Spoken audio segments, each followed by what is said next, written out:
Dos and don'ts, কি করা যাবে কি করা যাবে না, সে ব্যাপারটা নিয়ে আমাদের সামনে কি কি পয়েন্ট আছে দেখা যাক। Don't use I, me or any third persons singular number. মানে যখন আপনি লিখবেন তখন যেন এমন কিছু লিখেন না আমি করেছি, আমি করেছিলাম, সে আমাকে দিয়ে করিয়েছিল, এই টাইপের কিছু লেখা যাবে না। রাদার আপনারা লিখতে পারেন associated with that program, planned this kind of occasions, but I have been planned, এটা না দেওয়াটাই উচিত।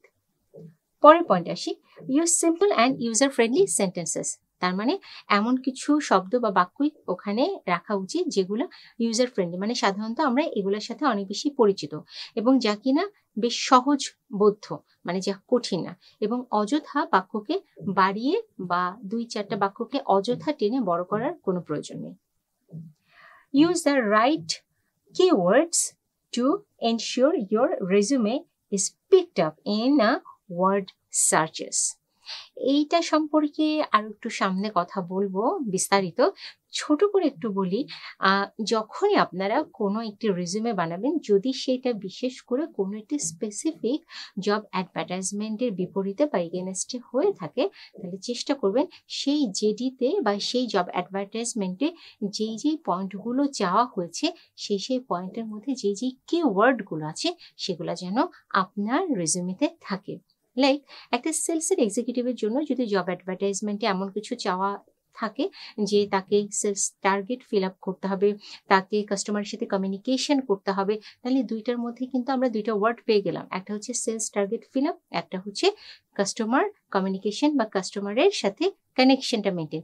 এই ওয়ার্ডগুলো কিন্তু আপনাদের রেজিউমেতে রাখা উচিত, তাহলে জেডি বা জব ডেসক্রিপশনের সাথে আপনার রেজিউমেটার ম্যাচ করাটা খুব সহজ হয়ে যাবে। তবুও বিস্তারিত সামনে আসছে। Please fill up the career gap with some development or social work. হ্যাঁ, এইটা আমাদের যে সবসময় ইচ্ছাকৃতভাবে হয় তা কিন্তু না। যেমন ধরা যাক যে আমরা অনেক সময় ইচ্ছাকৃতভাবে না হলেও অনিচ্ছাকৃতভাবে কিছু কেরিয়ার গ্যাপের মধ্যে চলে যাই। লাইক আমাদের অনেক সময় পড়াশোনার জন্য হোক বা পারিবারিক বিভিন্ন কারণে হোক আমাদেরকে কিছু গ্যাপিং নিতে হয়। সেই গ্যাপিংগুলো যদি আমরা রেজিউমেতে দেই তাহলে কিন্তু একটা উল্লেখ করার মতো বিষয়ের সাথে সাথে এই জিনিসটি রিক্রুটার মনে করবেন যে উনি মাঝখানে 2 বছর কোথায় ছিলেন, কেন চাকরি করেনি, অথবা আপনার পরীক্ষার একটা পরীক্ষা থেকে আরেকটা পরীক্ষার মাঝখানে যেটা নর্মাল গ্যাপ থাকা উচিত তার চাইতে 1 বছর বা 2 বছর বেশি কেন, এই প্রশ্নের উত্তরটা কিন্তু আপনার রেজিউমেতেই দিয়ে থাকাটা উচিত। ধরে নিলাম কোনো একজন ভদ্র মহিলা তার পড়াশোনা করলেন, উনি একটা চাকরিও হয়তো শুরু করেছিলেন, কিন্তু তখন উনি ম্যারিড হয়ে গেলেন এবং আলহামদুলিল্লাহ উনি একটি সন্তানের জন্মদানের জন্য কিছুটা সময় বিরতি নিয়েছিলেন। এই মাঝখানে 1 বছর বা 1.5 বছর তার প্রয়োজন মতো সে যদি কিছুই না লেখেন তাহলে কিন্তু রেজিউমেটা ফাঁকা হয়ে গেল, যে সেই এই 1-1.5 বছর কোথায় ছিলেন।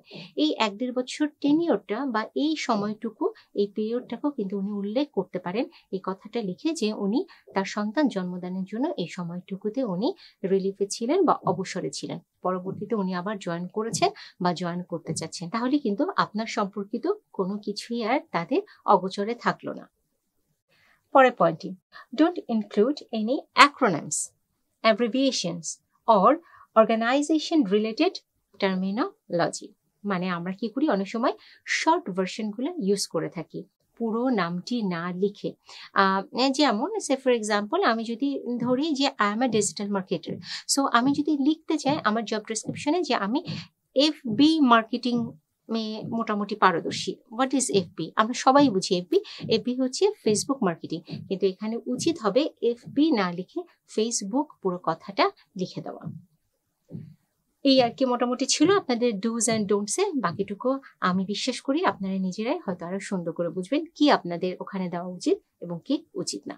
তবে উচিত আর নন উচিতের মাঝখানে একটা কথা না বললেই নয়, আপনারা কোনো অবস্থাতেই কোনোভাবেই কোনো মিথ্যাকে তুলে ধরার চেষ্টা করবেন না। যা কিছুই থাকবে তা যেন সত্যের সাথে থাকে।